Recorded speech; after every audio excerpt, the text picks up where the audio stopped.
Okay. Hello. Hi. How are you doing? We're back. We're checking in to see how the watch is going. How is the watch going? The watch has been going okay for me.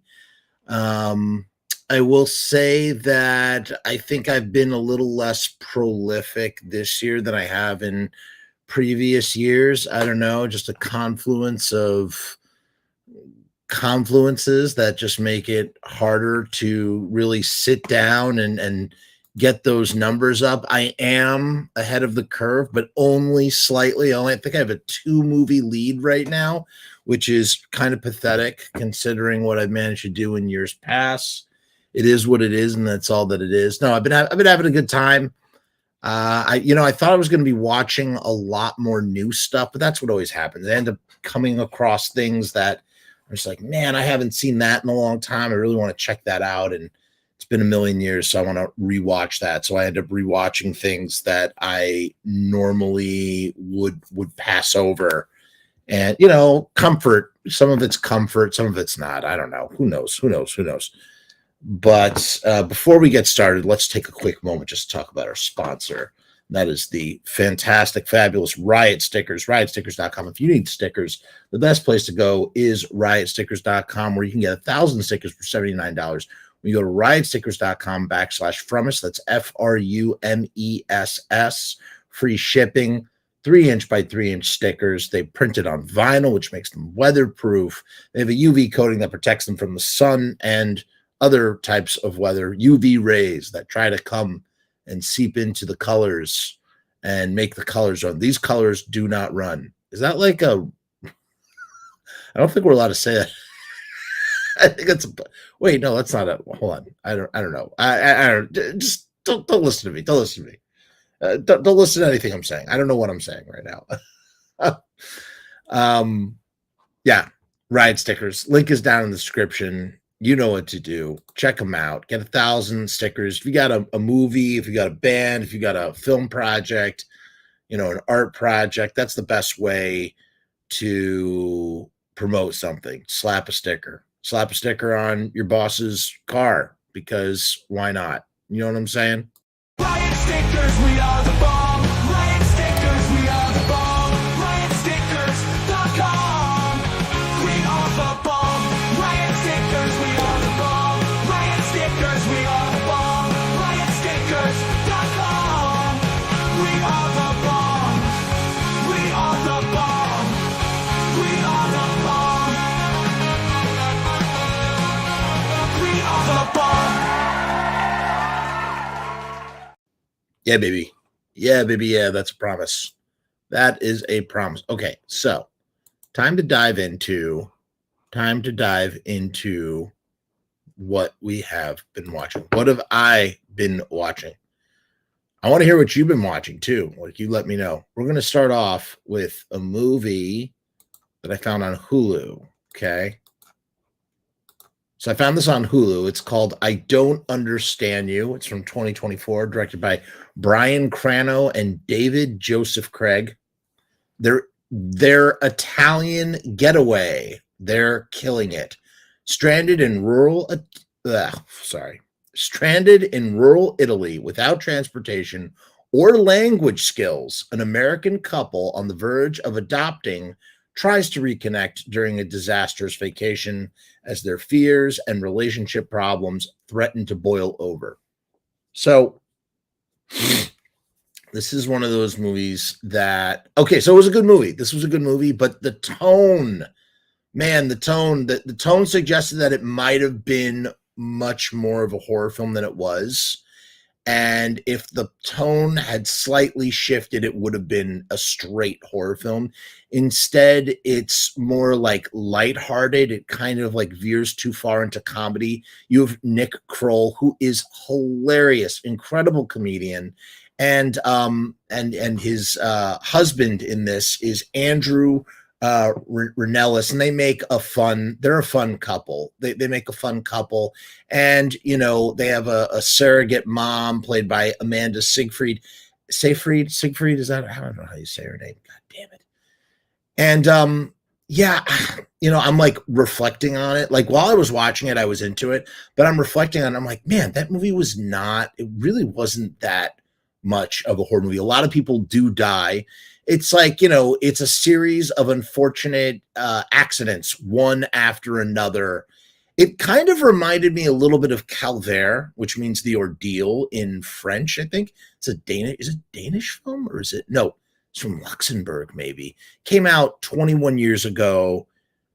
A bizarre, weird film. Guy gets stranded in a weird village. In fact, I should really watch that. I should find out where that's streaming and check that out. It's been about 21 years since I've seen it. So this kind of felt like the Italian version of Calvaire. Fish out of water, American couple. They don't speak Italian, and that gets them into a lot of trouble.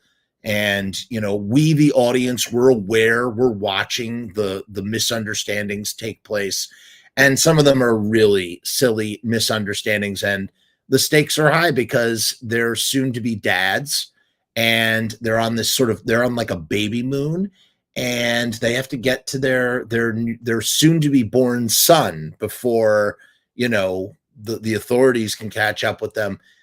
And yeah, I don't know. I was kind of generous with this one, I think, in my rating. It was good. It was good. You know what? I don't know that I would watch it for 31 Days of Halloween, even though it does have horrific elements.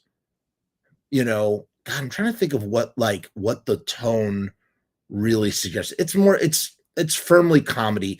Okay. So how about this? We talk all the time about, or most of the time you call something a horror comedy. This is a comedy horror. How about that? That's the better way to put it. It's a comedy horror, and it was in the horror section in Hulu. I feel like I was tricked a little bit. It just, even the poster art doesn't really read horror film, but the chemistry was there. Performances were fine. There is some great comedy. I kind of feel like, I don't know, there's a part of me that kind of wishes it was more like, I don't think Nick Kroll didn't write this movie. And I thought maybe he might have. Who wrote this movie? I think that it was written and directed by the same people. I don't know. It's fun. I don't know that it's worth a 31 Days of Halloween watch. Definitely watch it on Hulu though. And we're missing the sort of middle ground comedy. They just don't exist anymore.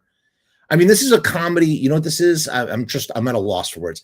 It's a comedy with murder in it. That's what it is. It's a comedy with murder in it. I imagine if this movie came out in the 80s, it would star like Chevy Chase and I don't know, like Chevy Chase and Jeff Goldblum. No, I don't know. I really don't know, man. I don't know. No, this would star Chevy Chase and Steve Martin. Although, you wouldn't have husbands vacationing in Italy if this movie came out in the 80s. I just don't think the 80s were progressive enough for mainstream comedy for that sort of thing. Maybe the 90s it would work. But yeah, you'd have like Steve Martin and Chevy Chase in Italy. That's what it would be. And it's just a series of unfortunate events and misunderstandings that lead to a trail of bodies. And, I suppose it doesn't really go anywhere. It just doesn't really amount to anything. There's no great reveal. It doesn't delve further into horror. Like it could have started as comedy and then delved further into horror, and it doesn't really do that. Instead, it pulls back to like a safe comedic happy ending, if that makes sense. And yeah, I don't know. I don't have anything else to say about it. Let's move on to our next movie. So for our next movie, I decided to revisit a film that I had been craving to watch for some time. I just couldn't find it anywhere. Tusk by Kevin Smith, written and directed by Kevin Smith, from 2014. Walrus. Yes. What is Tusk about? Well, it's truly a transformative tale when his best friend and podcasting co-host goes missing in the backwoods of Canada, a young guy joins forces with his friend's girlfriend to search for him. That's a really weird synopsis. Like, that is the synopsis of the movie. That's not how I think I would go about writing the synopsis. I wrote in my little blurb review here on Letterboxd, Kevin Smith's Tusk does no wrong except the pacing via editing. It slows way down during the Johnny Depp, Michael Parks scene. I wish he had broken up more. Still, Walrus, yes. Yeah, this was probably, I think I've seen Tusk 3 times now, and this was the best viewing of Tusk for me. I felt it was probably the most effective since I had seen it. I saw it in the theater. The first time, I think I was still processing it. The movie suffers from a change up, once again, going back to tone. It shifts from, body horror with, elements of comedy, because Kevin Smith is good at that.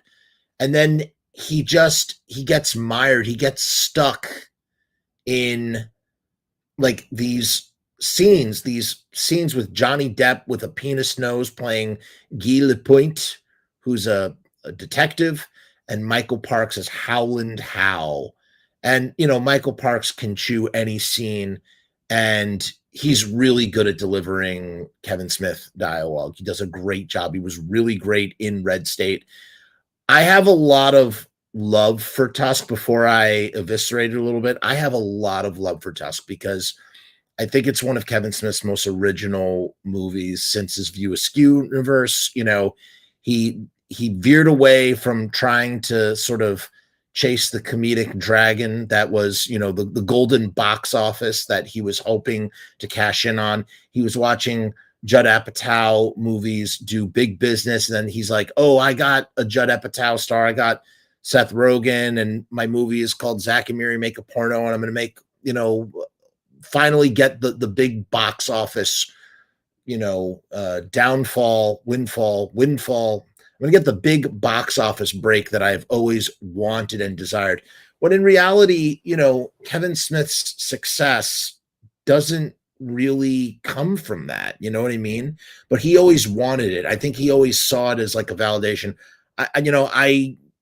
I've watched Kevin Smith's podcast for years. From 2007 to 2022, I listened religiously to Kevin Smith's podcast. So I really feel like that, as someone today as someone today mentioned, when I actually mentioned this very fact, they said it's kind of like a parasocial relationship, whatever that means.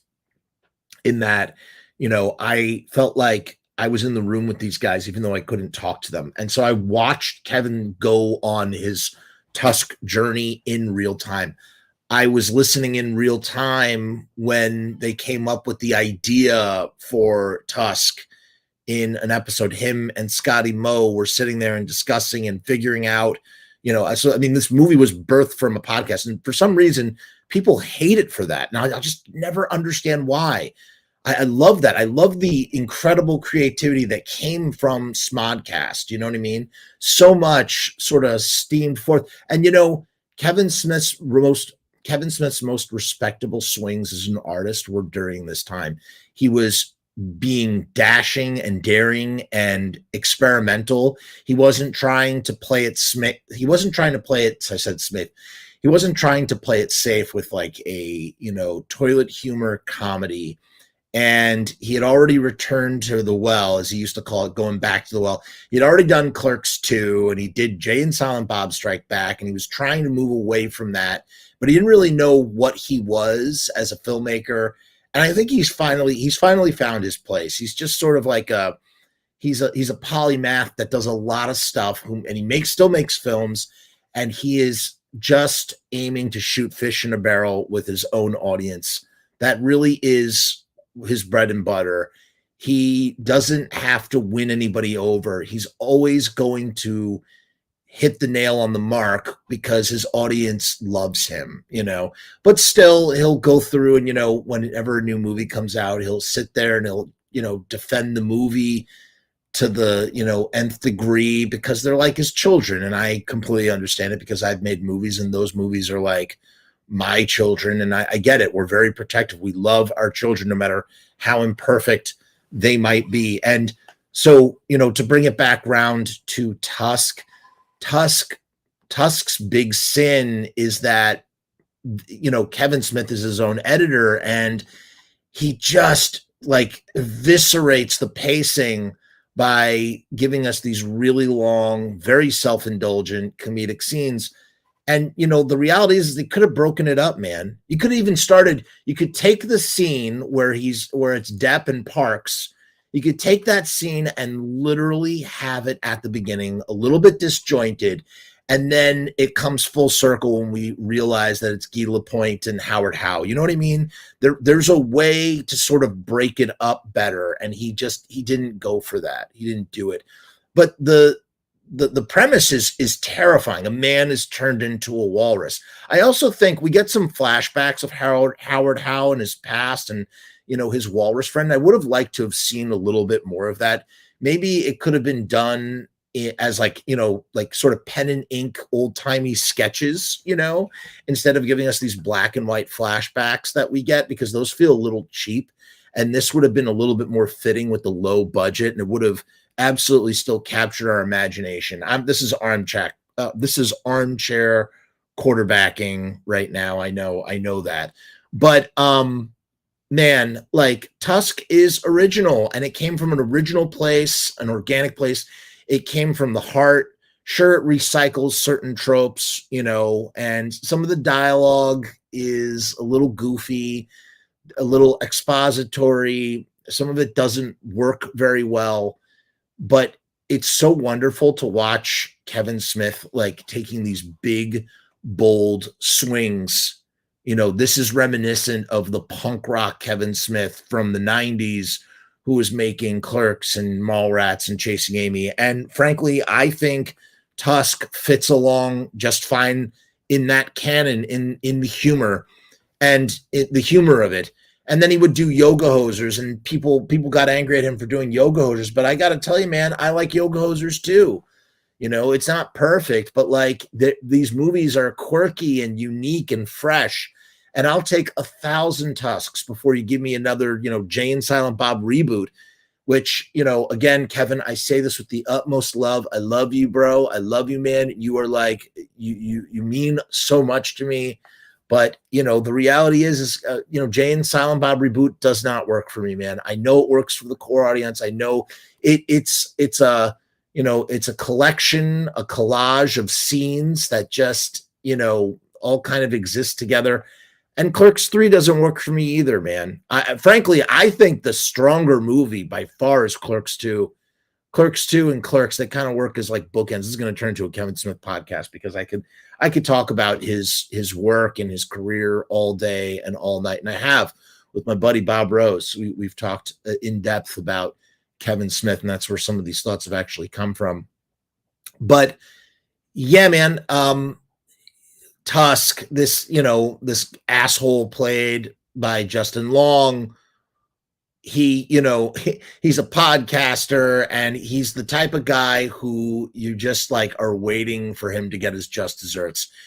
Everything that happens to him, you sort of feel bad, but you sort of don't, because he's just such a dick. He's just such an asshole. And his best friend is played by Haley Joel Osment, man. Kind of like outgrown his childish looks that he was, sort of had commodified in his child acting career. But it's good to see that he's just out there still doing stuff. This was a big surprise. I feel like this is the first time that he had resurfaced on my radar in quite some time. So it was really great to see him. And you get all sorts of cameos from the Kevin Smith universe. And you have Lily Rose Depp and Harley Quinn, Kevin's daughter, and Johnny Depp's daughter. And that's why Johnny Depp was in the movie, because his daughter is in the movie. And you can tell that Johnny Depp is just having a blast playing this really goofy character. And Kevin Smith is like, he doesn't mind letting Johnny Depp just do whatever he wants. And maybe that's why those scenes are so long. Or maybe Kevin Smith thought that by having too much Johnny Depp that he could really sell the movie. It's weird to see Johnny Depp in such a supporting role, because Johnny Depp is typically a leading man. I think this was before all the the Amber Heard, whatever, all that stuff that happened before the pooping in the bed, that sort of thing. And he comes back and Yoko's. I hope Kevin gets to make Moose Jaws. I heard that Moose Jaws is now going to be a sort of fusion with a Tusk 2 sequel, which makes sense to me. If I had my druthers, I would just keep giving Kevin Smith like $4 million to make these tiny little movies over and over, forever and ever and ever, because, like, Kevin is capable of fresh, original ideas. I think that where he suffers from a lack of a strong producer that would tell him no. And Quentin Tarantino has the same problem. He needs someone to say, no, Kevin, that's not a good idea. Do this instead. And that's, a creative producer that can really sort of push back. I don't know that Mosier was ever that sort of way for Kevin.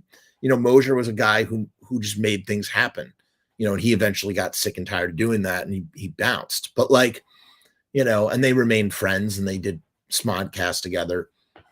But I just feel like that, like a really powerful, strong producing entity combined with Kevin Smith's ideas, and let Kevin direct them and even edit them. But and even maybe like the producer, have a producer. Kevin Smith has always been an auteur who writes everything that he directs, and apart from Cop Out.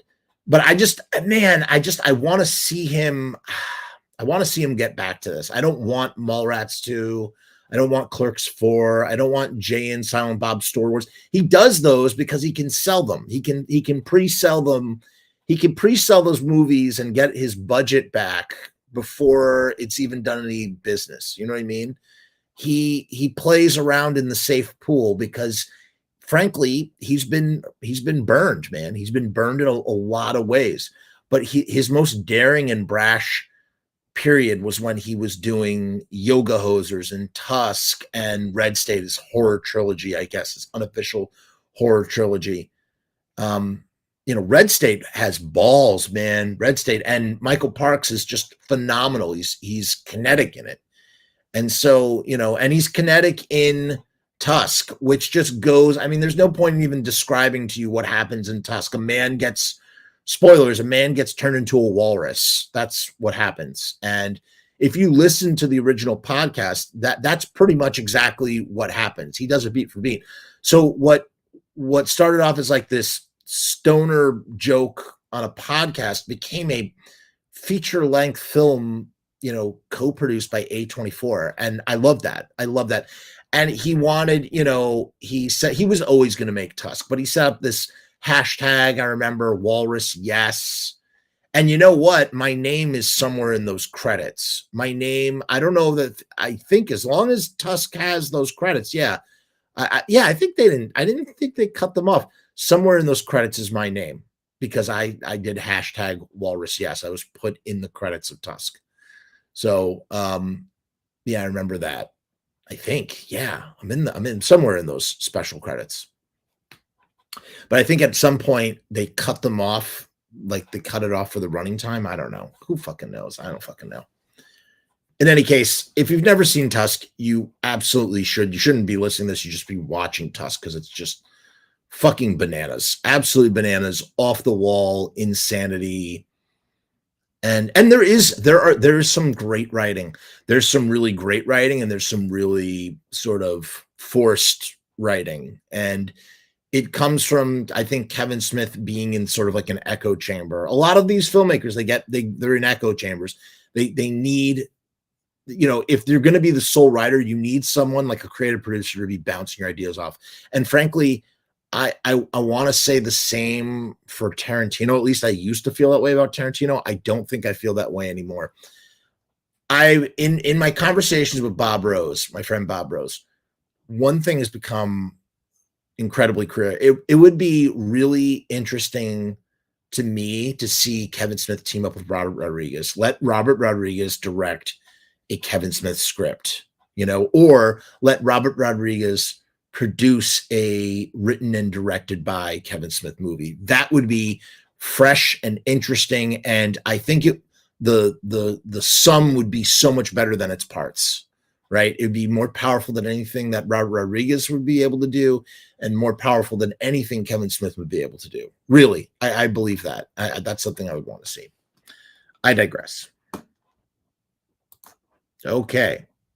So for this next one, I watched this movie, which I found on Amazon Prime, Where the Scary Things Are, directed by B. Harrison Smith, also written by him.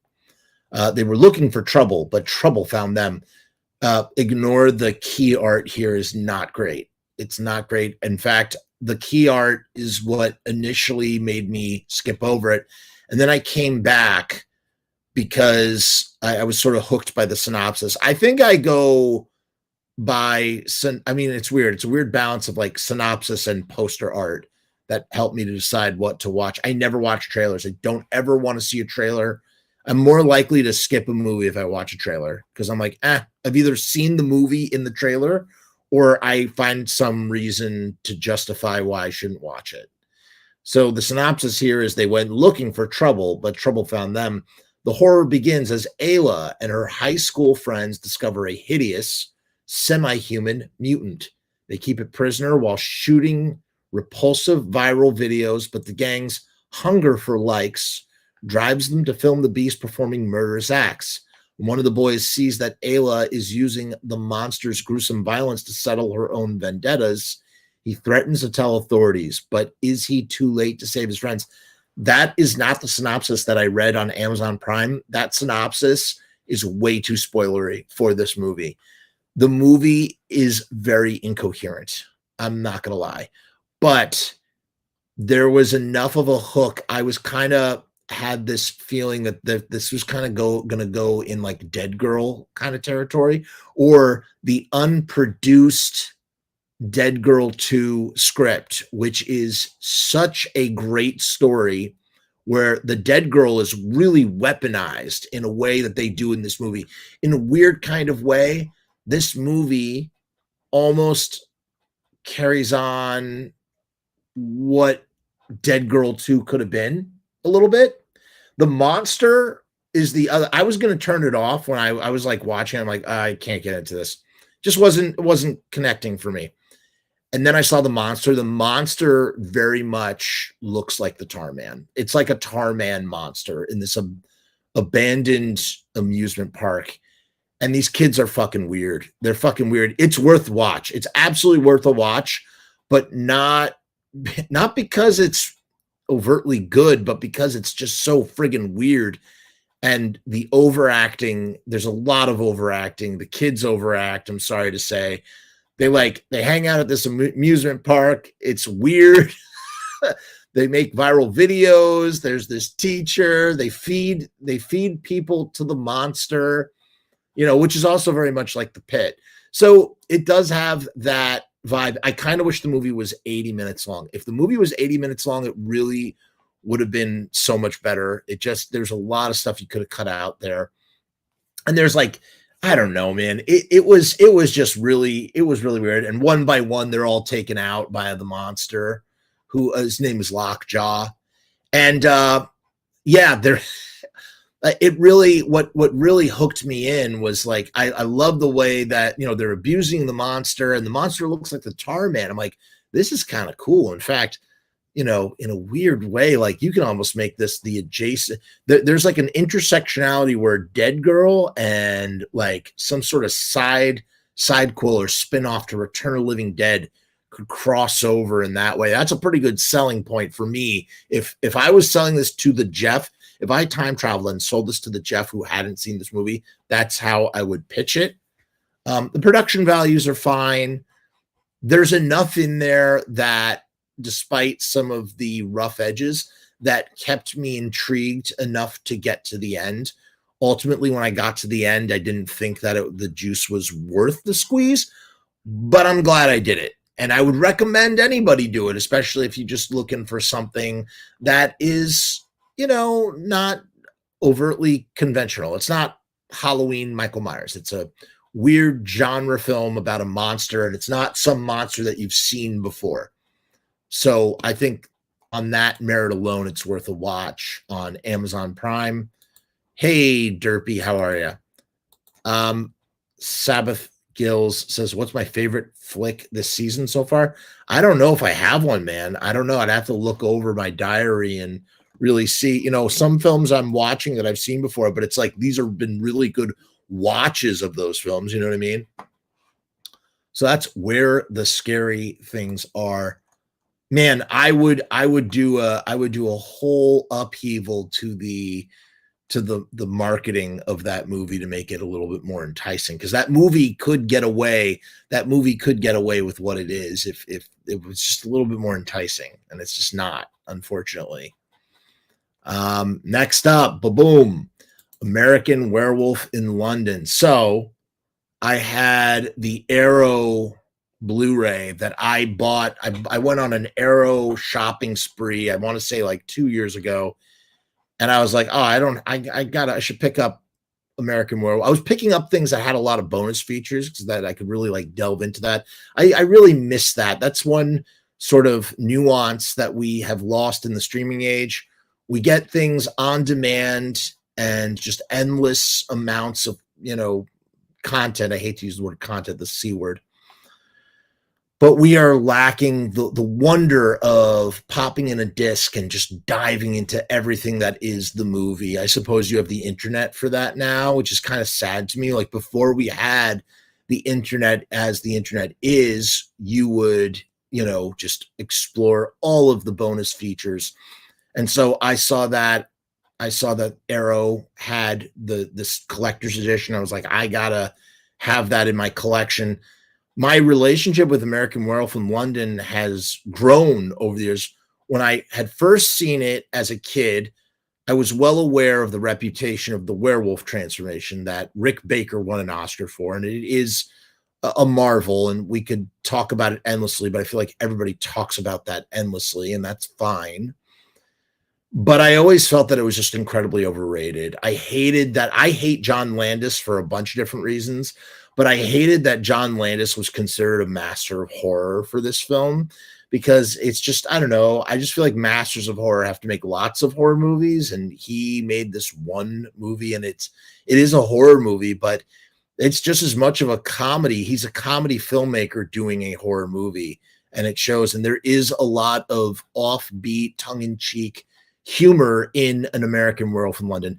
Every time I watch American Werewolf in London, I like it a little bit more than I previously did. When I first watched it, I felt very let down. Of course, the big transformation scene is always fun to watch, but I just sort of like rolled my eyes at, it's just didn't feel very werewolfy for a werewolf movie. I wanted more. And then as I got older, and every once in a while I would watch it again, and I would go, it's not really about werewolves. Like, of course it's about werewolves. Duh. The movie is literally called An American Werewolf in London, but it's about so much more than that. It's a Greek tragedy, man. It's a Shakespearean tragedy. It's a fish out of water story. It's about a guy, what the for when you're younger, you're more concerned with monsters and gore and nudity. But when you're older, you kind of like appreciate story and story elements that sort of, I don't know, you just appreciate different things. And for me, I really started to appreciate what the story was.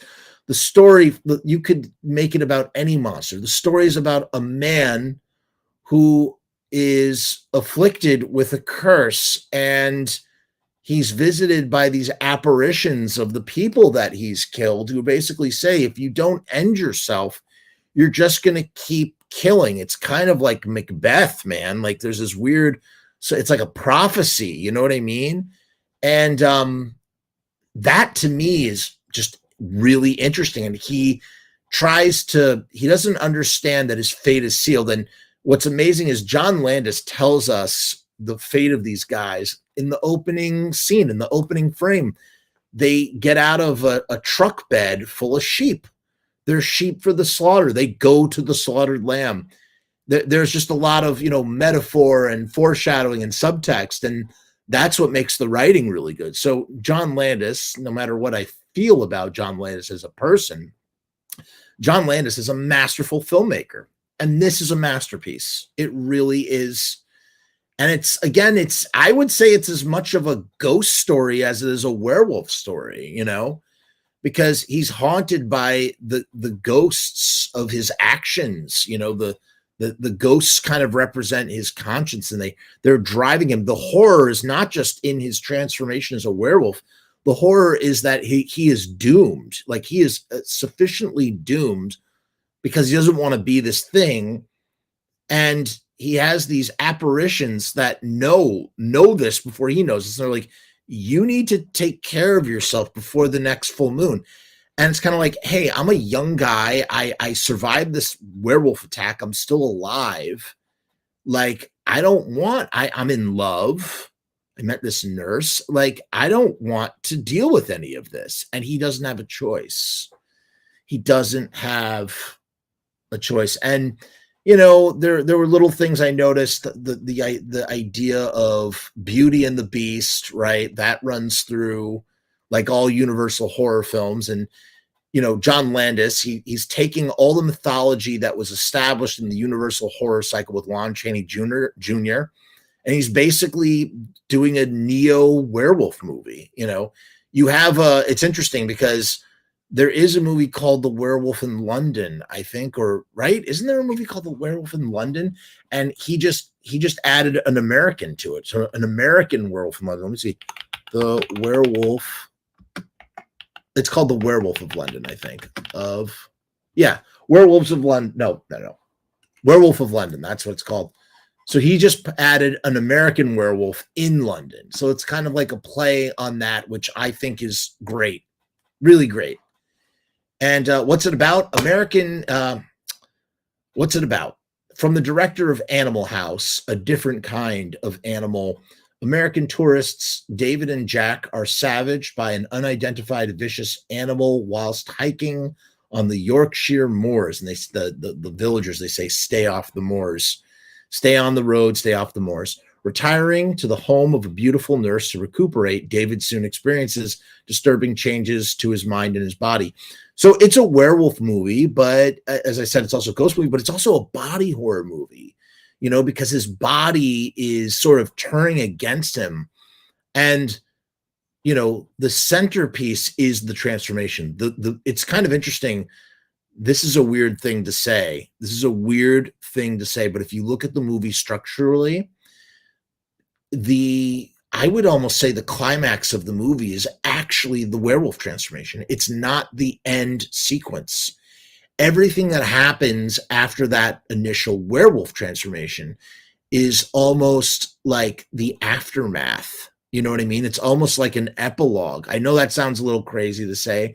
Maybe I'm choking up too much on the bat here, but I do feel that way. I feel like everything that comes after that the transformation is the punchline, right? He's in denial. He's not sure if he's a werewolf. His friend is a ghost, is telling him. I mean, we're not at the end of the movie. We're about halfway through, but that's when the climax really happens. Halfway through, he transforms into the wolf. And then it's just, not really, because there's rising action, point of no return. Although I would say no, this is crazy. The point of no return is when they leave the slaughtered lamb. So really, in the opening of the movie is the point of no return.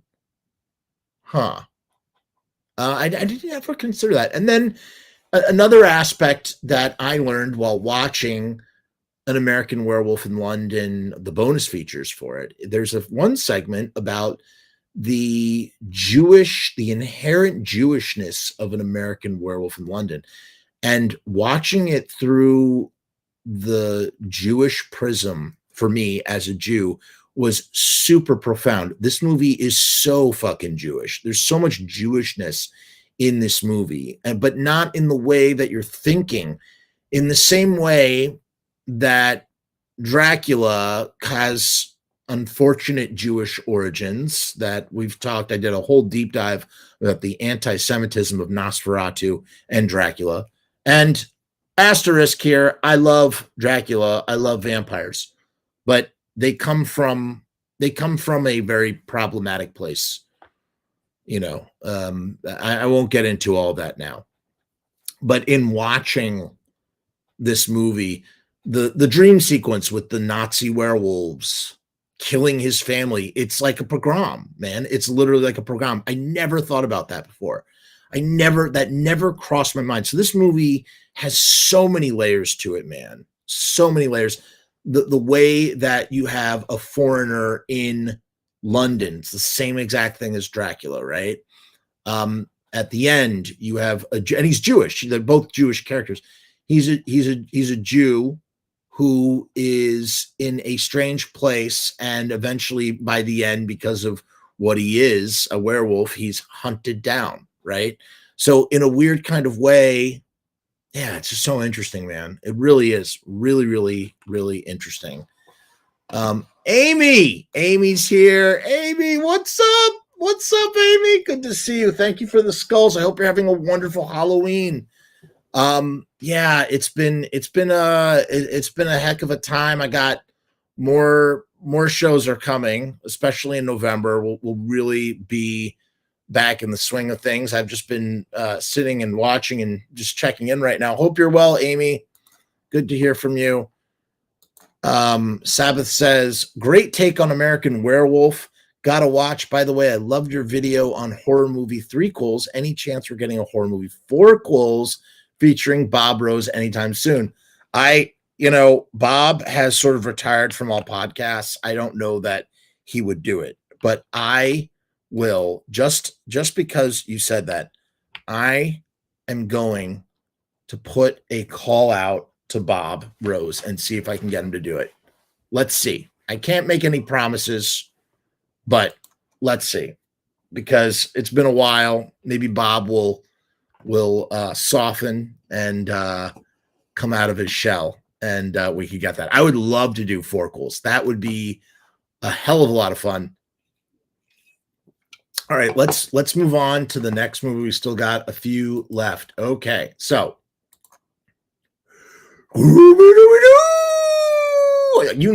I couldn't watch Scooby-Doo and not watch Scooby-Doo 2 Monsters Unleashed. Scooby-Doo 2, that rolls right off the tongue. Same creative team. You got this movie is written by James Gunn, directed by Raja Gosnell, and he's fantastic, man. In fact, I'm just kind of curious. Well, let's see what else his filmography.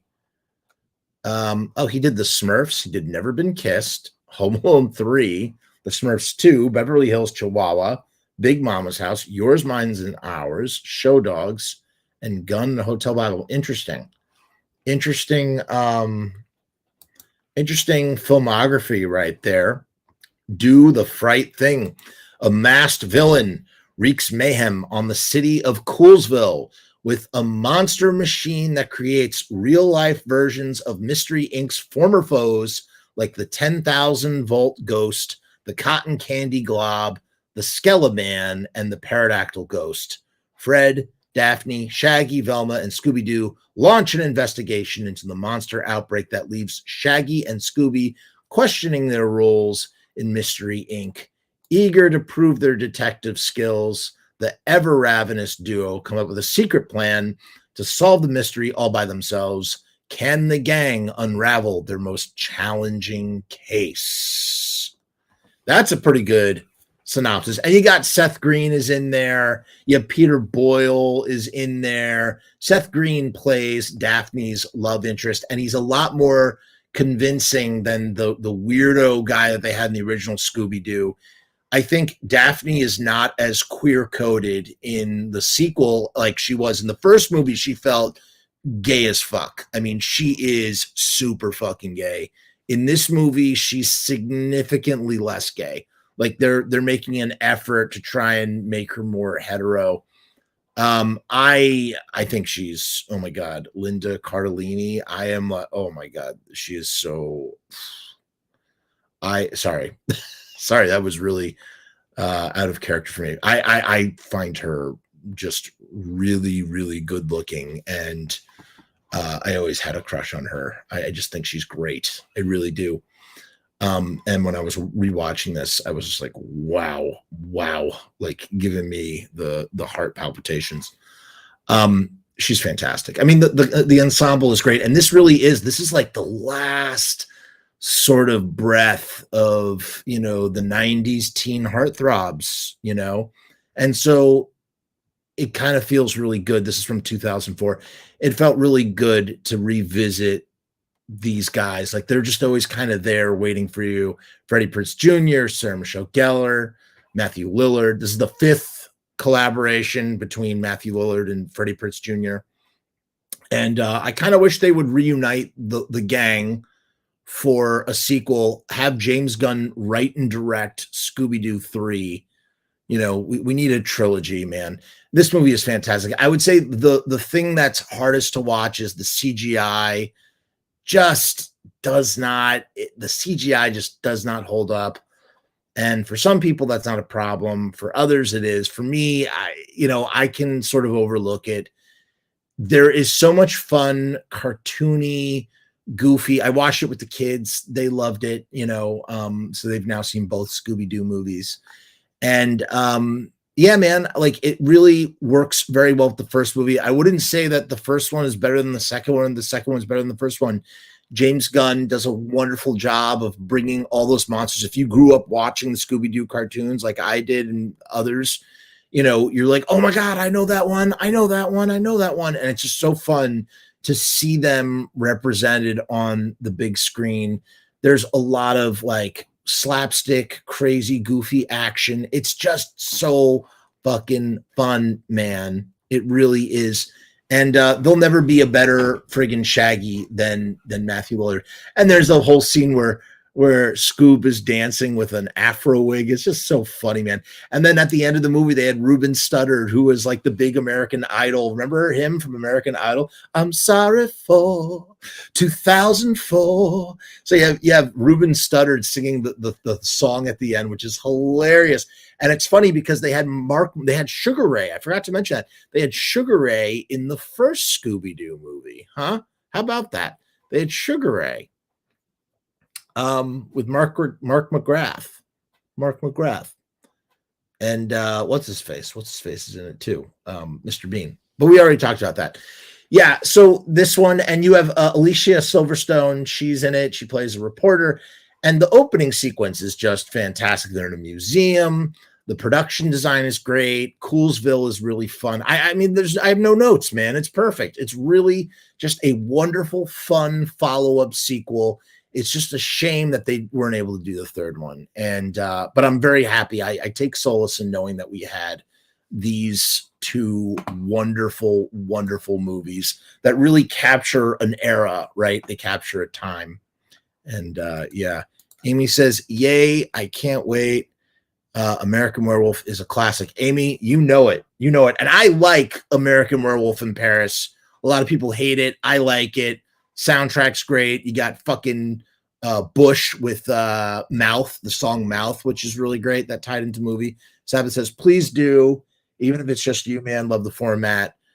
Oh, of course, we're got to do four quills. And we got CEO Sharpie Riot here says, I've been watching the Gacy Hulu show, but it kind of sucks. I don't watch those two true crime shows. I think I've talked about that in the past. It's just not my bag. And if you notice, I'm not snorting cocaine. I just really need to trim my, whatever you want to call this fucking thing, this goat mustache thing, and it's itching me as I'm talking to you. So if it looks like I'm scratching my nose, it's because I am. Okay, for our next movie, we have Ba-Boom, Street Trash, baby, from 2024, directed by Ryan Kruger. Melt the Rich, a group of homeless misfits must fight for survival when they discover a plot to exterminate every homeless person in the city. Ryan had a movie called Fried Berry, and it's really, really fun. That was on Shudder. The guy who played Fried Berry is in Street Trash as well. And Ryan's a fantastic genre filmmaker. I love this dude. So what I say next, I say with I say with honesty, but again, I did really enjoy this movie. I gave it 3.5 stars. I did really enjoy Street Trash. I hate that it's called Street Trash. That's the bottom line. I hate that it's called Street Trash. Is it worthy of the title of Street Trash? I mean, yes, but like there's a part of me that's like, why do we need another Street Trash? Why do like Street Trash is a weird sort of time capsule of sleazy New York City from the late 1980s. I don't know that it needs a remake or sequel. This was a sequel. This is not actually a remake. Now, this movie itself is amazing and should just have a separate title. You could call it anything. You could literally not change a single thing. And the only thing that really carries over is the Viper, right? The Viper that melts everybody. But they even Ryan switched that up, and it's a gas. It's not, it's not the whiskey, or it's not the alcohol. And that was a big problem for me too. So the movie is great. And I love, he has this really Jewy guy called Chef, who just says, Schmata, Noive, and Gewalt. And he's like this, they're in, film movies, and takes place in South Africa, and it was shot in South Africa because Ryan's from East South African. And I loved this Jewish character. I loved him so much. He was just a goofy Jewish caricature of like a Yiddish guy. It felt like his voice was dubbed, like somebody else had dubbed that. So I blind bought Street Trash on Vinegar Syndrome.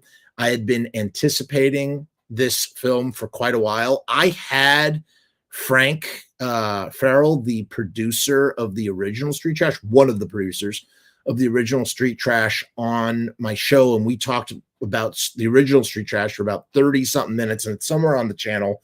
I'm not going to reiterate much except to say that Street Trash, it's just such a unique, original, sleazy film. It's so sleazy. It's the perfect way to describe it.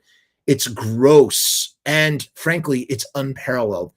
You have lots of wonderful practical effects, lots of weird splatters in multi colors, right? Like various different colors, and that's fine and great, but none of it holds a candle to the original. None of it. There's something about the shot on film quality of those effects from the original Street Trash that are just unparalleled, and they look so organic and real, even though they're these weird splatter colors. And that movie was lightning in a bottle, and I just don't feel like there is any sort of way to sort of recapture it, I guess. I don't know.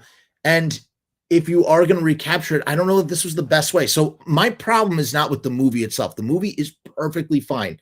I enjoyed it. I thoroughly enjoyed everything about it. My problem is that much like it's the same thing with the Misfits, dude. When you give something that's different the same title, it draws comparison. So I find myself comparing this Street Trash to the original Street Trash when the two movies are apples and oranges, even though this movie pays wonderful, loving homage in so many ways. It's trying to be sleazy. It's trying to be in poor taste. It's trying to say something, the both movies are political. Absolutely. Some people would say, oh, this one's way more political. I think the original Street Trash is absolutely political, man. It's political in a completely different way. It's political in the sense that it's talking about social decay, as it relates to, urban centers. And this movie is different. This movie is more of a class, it's about the class struggle, right? The class, you have homeless people who are fighting back against a city government that's just trying to get rid of them all. And it's using Viper in gas form instead of the booze. And that hook doesn't work. It doesn't work for me, man. It doesn't work. I thought it was such a sin. And yes, there's one scene where they're drinking Viper. But the premise of Viper is that A, we don't know what the origins are. And B, like, I love that. I sit there, I'm like, oh my God. He finds a crate in this weird, like, crawl space in the basement of a liquor store and decides to sell it for $1 a bottle. And all the winos are buying this, what is essentially a metaphor for rot gut whiskey. Rot gut whiskey is something that will just, they call it rot gut because it just ruins your insides. You know what I mean? And so, but it's cheap, you know. You ever heard about like how bathtub gin, you know, certain bootlegged alcohol will kill you, you know. When I was in Russia in 2012, they said, I don't drink, but they said, if you do not drink the vodka on the street because it could kill you. That was what was told to me when I was with the band, and we were gallivanting around Red Square. And so what's interesting is street trash has that message to it, you know.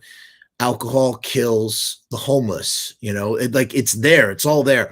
And so I feel like all that stuff, we lose all of that stuff in the new one. We do. We do. Yes, I am comparing because you're taking, if you're going to call yourself street trash, if you're not going to call yourself street trash 2, right? You know, like that's you are inviting in the comparison, and you can't get mad if I'm going to compare it. So again, I love you, Ryan Kruger. You're fucking awesome. You're a great filmmaker. This was a great movie. I bought it. I supported you. I bought it on fucking Vinegar Syndrome, but I do have problems, like in that kind of way. You have this weird little blue guy. Like you could really go anywhere and do anything. You have these weird underground characters. There's this weird mother who like feeds this adult baby with the grime in her foot. You have your group of homeless people that are like really sort of endearing characters. And there's this woman, and she's like, you know, found her way. She's drifted her way into the city and found her way with this motley crew. And you have these drones, and batteries are really precious for some reason. You have these drones that dispense the gas. And of course you have a lot of like meltings.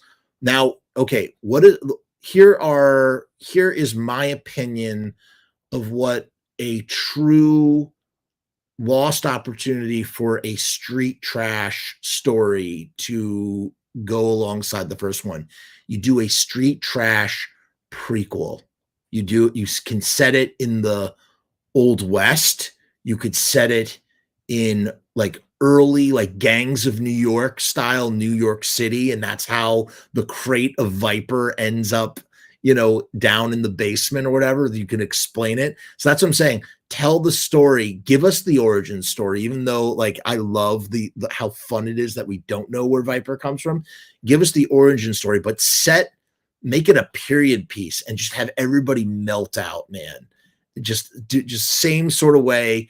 What makes street trash work is that it's a pastiche of different stories. You have the junkyard, you have the Vietnam guy, you have the mobsters, you got all these different things. Then you have the bums, the winos, the hobos. You have all these different elements that are like really sort of supposed to represent New York City, the sleazy underbelly of New York City, the last bastions of Times Square before Rudy Giuliani would clean it up in the early 2000s. You know what I mean? And I say, go back in time, go to Gangs of New York and bring Viper there, because Viper is the star, man. Viper, Tenafly Viper. That's like, if you have Tenafly Viper, you can make a street trash movie, I guess. And that's what Ryan has done here. And so it works. It does work on that level. But does it really sort of congeal, the perfect word? Does it congeal with the other street trash? No.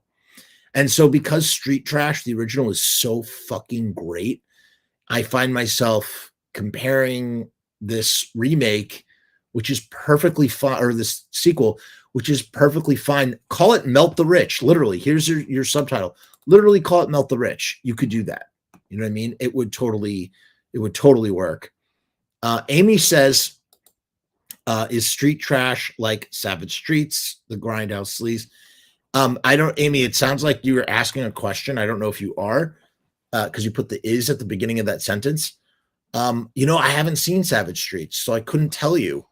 All I can tell you is that there was this grouping of movies from, you know, the New York sleaze scene. You had Trauma, obviously. You had Class of Nukem High, Toxic Avenger, but you also had I Was a Teenage Zombie.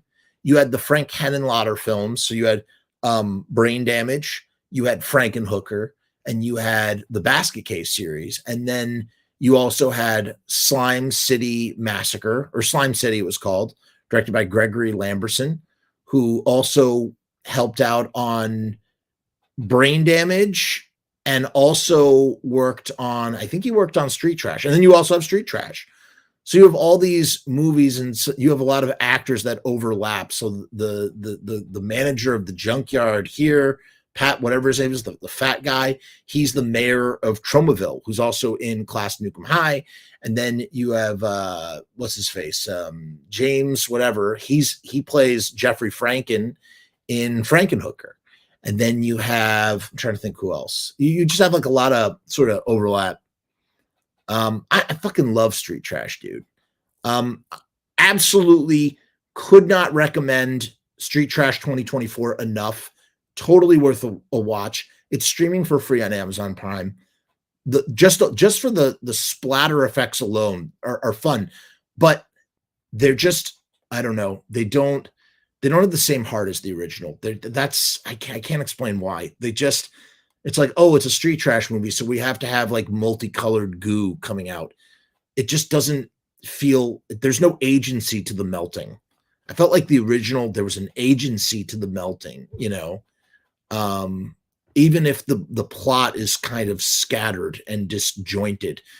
I mean, you do have a lot of like moving pieces in the original Street Trash, but it works. It works. Let's digress. I'm gonna move on to my final watch this week before we start next week, of course. And I actually literally have to get off the stream because I have to go watch my next movie. But before we do, we have to talk about 28 Days Later, directed by Danny Boyle, written by Alex Garland, who just did that movie Civil War, which was a really great movie. Really great movie. I really enjoyed Civil War. And it's weird. I feel like there's a spiritual kinship between 28 Days Later and Civil War. And it's not just because Alex was involved with both projects. Danny Boyle is like a master filmmaker. I am a huge, huge, huge Danny Boyle fan. I love all Danny Boyle movies. I really do. Even what's that one Yesterday? He did Yesterday, the Beatles one. That was kind of cringe. But Trainspotting 2 was fantastic. Danny Boyle can really do no wrong in my eyes, even when he does wrong. And Sunshine is a masterpiece. Trainspotting is great. A Life Less Ordinary is amazing. Shallow Grave. I mean, Danny's a genius. The Beach is fantastic. In this, he replaced Ewan McGregor. He had a falling out with Ewan McGregor over The Beach. So he has Cillian Murphy, who I always felt was like Ewan McGregor light. You know what I mean? Cillian is like diet Ewan McGregor, I guess. And the synopsis is: the days are numbered. 28 days after a killer virus was accidentally unleashed from a British research facility, a small group of London survivors are caught in the desperate struggle to protect themselves from the infected, carried by animals and humans. The virus turns those it infects into homicidal maniacs, and it is absolutely impossible to contain. Now, and it's interesting too, the opening of this movie predates the comic book Walking Dead by a year. And though he's never really admitted it, or maybe he has finally copped to it, that Robert Kirkman lifted the opening of this along with George Romero's, Living Dead Zombies. So when Kirkman gets mad over people lifting from The Walking Dead, I kind of find that funny because The Walking Dead, as wonderful as it is, as much as I love it, is very, very derivative. And so you got this guy, he played by Cillian Murphy. I forget his fucking name. I can't believe I'm forgetting his name. His name is Jim, of course, Jim. Jim wakes up in a hospital naked. We see his cock out, which is great. He's just naked. He's connected to wires, and he is in a empty city. The movie is shot with Canon XL A1s, which is a camera that I always used to salivate on. There was a time where us filmmakers in the early aughts, we were so stoked on Mini DV. Mini DV was the beginning of the digital revolution for filmmaking, and Danny Boyle was one of those guys who was just down to experiment. And so he got a couple of these cameras and he shot the whole movie on Mini DV. Now, that might have been a mistake in the sense that he shot a movie in standard definition. It can never properly be remastered in 4K. It can be upscaled for sure, and I'm sure they already have upscaled it to 4K, but you can't really, there's not much you can do with that picture because it's 480 lines of progressive scan resolution. That's it. It's nothing, there's nothing else. And I got to tell you, watching it, I was watching it on Netflix last night, and boy, like it's a look, man. It's a friggin' look, you know. At the time, we thought that there's sort of like a cheap quality to mini DV. There was a camera called the Panasonic. Fuck, I'm gonna fuck this up. What was the name of that camera? DVX 100 A and B. And this camera was a revolution for filmmakers because it shot 24 frames per second. Up until that point, all video cameras did not shoot, or at least consumer video cameras did not shoot in 24 frames. And part of what gives a film like the filmic look is the 24 frames per second, because that's what your eyeball is coded to 24 frames at 60 hertz. When you see that like weird smoothing effect on a TV at 120 hertz or 240 hertz, that natural motion, that just horrible dreck, it's jarring because your eyeball, you spent decades watching TV at 60 hertz. So when you jump up 4 times to 240 hertz, it's going to look weird. And it's the same thing with frame rates. Some stuff is 30 frames per second.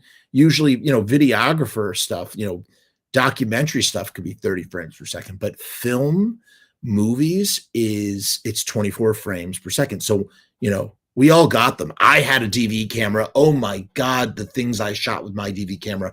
Sharpie shot his movie on a mini DV. This was an incredible piece of technology because it allowed for a much better image than what had come before. But it's amazing to watch mini DV now. And like, yes, it looks like a very particular look, but like, it just at the time it felt really cheap. It still felt cheap, even with 24 frames. And it wasn't just 24 frames per second. It was progressive scan. You have interlace and progressive scan. I'm not going to go Google what those are, and you'll understand why it was so important to have the P. When you see 1080p, that P is for progressive scan. And progressive scan was really important for digital filmmaking. And then the next big jump was in 2010, 2011, even as early as 2009, you had the DSLR. And that was the magic that bridged, and suddenly we have a million, gajillion, billion movies, including my own, out there into the world because of the DSLR, right? That just took things to another level. But Danny Boyle was like, yeah, I'm going to fucking shoot this on mini DV, and it gives it a look. There is a kinetic style to the cinematography that I do not like. So I don't have a problem with the mini DV look, especially in the year 2025. It looks unique. It looks interesting for the first time. So it's amazing how a movie that is 23 years old looks fresh and interesting because it's shot on what was considered to be an inferior format. Now, what doesn't work is, again, when you upscale to 4K, everything looks like shit. And the kinetic style, which has nothing to do with the fidelity of the medium that he's capturing on in mini DV, the kinetic style and the editing are just really hard for me. They're hard to process. It's hard to process what's going on. And I found myself several times rewinding. Obviously, I saw this in the theater when it came out when I was 16 years old. And I've watched it maybe once or twice since then, and then I kind of forgot about it. I was a zombie purist in 2002. This movie kind of ushered in, along with Dawn of the Dead, directed by Zack Snyder and written by James Gunn. This sort of like ushered in, and of course, Shaun of the Dead, which I haven't seen in forever. Those 3 movies really ushered in a new zombie renaissance that was sort of bolstered by George Romero returning to zombies and directing the long-awaited Land of the Dead, which was originally going to be called Dead Reckoning. And that brought this beautiful zombie renaissance. But what's funny is 28 Days Later, while it's very much influenced by zombie movies, it's not a zombie movie at all. It's a pandemic movie. And zombie movies also happen to be pandemic movies in the sense that it's sort of like it's a virus, right? But the problem is that people sort of venerate this as a zombie movie, and it's not a zombie movie. And that semantically has always bothered me. It bothered me even back then. It was nice to watch this movie almost 2 decades removed from it and to really sort of just watch it for what it is and not for what I want it to be. I always wanted to be more zombie than it was. Like I wanted them to be zombies, and they're not. They're like living people who are infected by a virus. Hey, everybody, look at this. Fragrance Style is here. What's up, everyone? It's your Fragrance Boy here. What up, Fragrance Boy? What are you representing? Sharpie says a Sony Handycam. Exactly. I had a Sony Handycam as well, Sharpie, and Mini DV, and I did the same fucking thing. That's what I did. I put this out there before. Beckman's asking, what is my letterbox? I'm going to put the link down in the description for anybody who wants to follow me on Letterboxd. I am very active on Letterboxd. I log all of my movies. Another social media. I really like this one, though, because it's nice to be able to keep track of the movies I watch. Here, I'm putting it in the chat. So if you're on Letterboxd, please feel free to follow. And you can see, when I say I'm active in logging. I don't do much else, right? I like to just log my movies or look something up. Other than that, I'm not very active. But I'll review things. I'll leave reviews and stuff. What was I just saying? I totally forget what I was saying. 28 Days Later. Yeah, man. Yeah, the music is great. The score is amazing. Okay. The score is really amazing. And it does have a look. The craft is amazing. It's amazing what they were able to do. They kept the budget very low. They had $8 million shooting budget, which even for a DV movie is very high. And they made $80 million at the box office, which is quite a profit for such a low budget movie, all things considered. Things that I don't like about 28 Days Later. It wants all the benefit of being a zombie movie, but it doesn't. There's just not enough zombie related murderings that happen in it, I feel. And obviously it's not about that. I know it's not about that. You know what I mean? Just like American Werewolf in London, getting let down by the fact that there's not enough werewolf in it for me. I felt the same way always about 28 Days Later. But the characters are lovable when they sort of become this pod, the Jim and the girl, what the fuck is her name? Hold on, I'll tell you everybody's name. Jim, Selena, Frank, and Hannah. When they become a pod and they just travel through the countryside and they go to the supermarket and they're just having a great time. I'm very much reminded of the original Dawn of the Dead. And we have these lovable characters. And of course, Frank is killed because he gets infected, and it's really, really sad when it happens. There's this great scene with the riot gear in the apartment block, and that also very much reminded me of the beginning of Dawn of the Dead. There's some stuff that really works, and there's some stuff that doesn't work. There were, and then by the end, wow, I'm realizing it now. By the end, we meet the army, the government, what's left of the government. It's really not. It's just a bunch of soldiers living in a mansion, and they are not good people, and they want women, if you know what I mean. And Hannah and what the fuck is her name? Hannah and Selena are basically offered up as objects of gratification, if you get my drift. Against Jim's wishes and one of the other soldiers. And Jim basically just goes on a killing spree. And it's interesting. The head soldier says to him, the colonel, he says, who have you killed in order to survive? Nobody has made it this far without having to kill. And up to that point, Jim had only killed little boy. But it's an interesting question to kind of, rhetorically reflect on, because Jim ends up taking out all the soldiers, right? He ends up killing all the soldiers. And yeah, so that's kind of interesting. And the movie is long. It's like, it's like 2 hours. And I feel like, I don't know. I just feel like I needed more zombiness in those 2 hours. Even now, even like just accepting the story for what it is, I still felt like it just needed some more zombies, I guess. But what else can I say? Infected, whatever you want to call them. The rules work in this movie. Now, there are 2 sequels. I haven't seen 28 Months Later in a really, really long time. I think I only watched it once, actually. Robert Carlyle is great, of Danny Boyle alum. Danny Boyle, I believe, did some second unit directing on this, but he did not. He produced 28 Months Later. And I don't know. I remember it not being remarkable enough that I felt like I needed to watch it again. So I haven't seen it since. Maybe I should. And then I just watched 28 Years Later when it came out in the theater, and that was that just did not make the mark for me.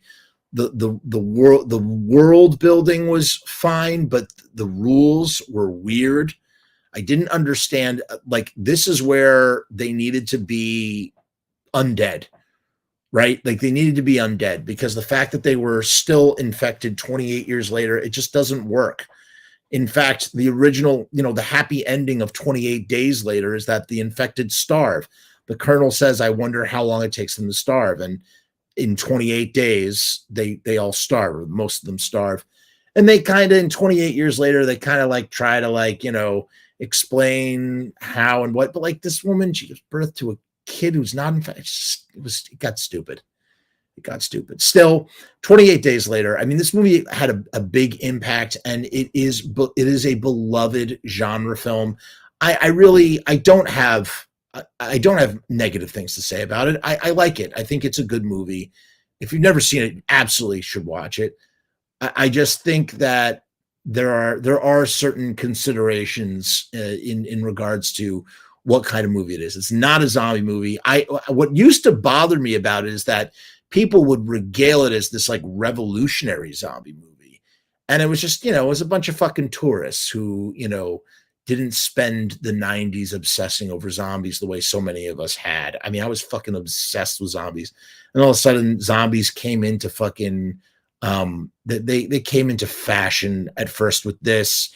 And then, as I said, Shaun of the Dead, and then the Dawn of the Dead remake, and then really everything exploded in 2010 with The Walking Dead, and that was unbearable in a way. That's it. That's all I had for you tonight. Sabbath says, it always bugged me when people call 28 Days Later a zombie movie. Technically, those bitten don't die and come back. You think that's the key part of what makes a true zombie flick? I mean, it's zombie adjacent. It has zombie like energy to it, because, as I said, zombie movies are pandemic, but it's far more. What is interesting, I should mention this before I go. It's interesting to watch 28 Days Later post COVID 2020 pandemic, man. We lived through a pandemic. We lived through this event, except we basically got to live through Contagion and 28 Days Later without any zombies, or without, civilization breaking down. Although some would argue that civilization did break down. But a lot of people did die. A lot of people died, as some of you may recall. Someday there's going to be a generation that's so far removed from COVID, in the same way that there are now generations that are so far removed from 9/11. And that's strange. We lived through some crazy shit. All right, that's it. That's all I got to say. Thank you for joining me. I'll see you next time. As always, peace, hair grease, and all the rest.